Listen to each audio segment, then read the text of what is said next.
Napuno sa ulagway sa pahiyom ang panagway sa mga bisita sa bagong magtiayon ato silang kasal. Human sila hatagi og mga mini paintings nga ginama usab nila. Ila-ilahon ta sila sa report ni Mark Regiabelia.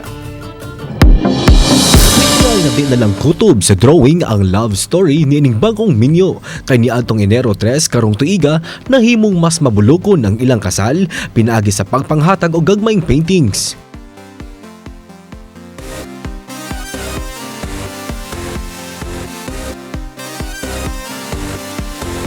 Kapin 80 ka mga gagmayng paintings ang gihimo sa magtiayon nga sila Jason ug Anne Marjorie Dronia sud sa tulo ka buwan nga gipangapod-apod sa mga principal sponsors ug mga bisita.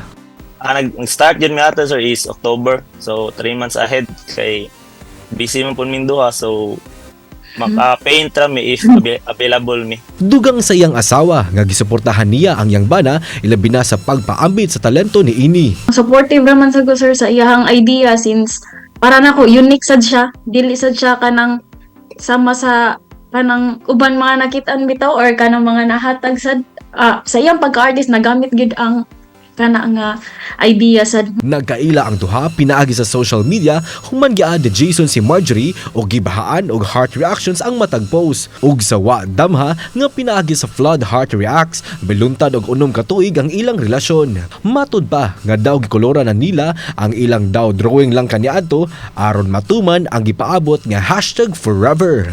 Kauban si Clans Gabutin, Mark Regiabelia. Balitang Bisdak.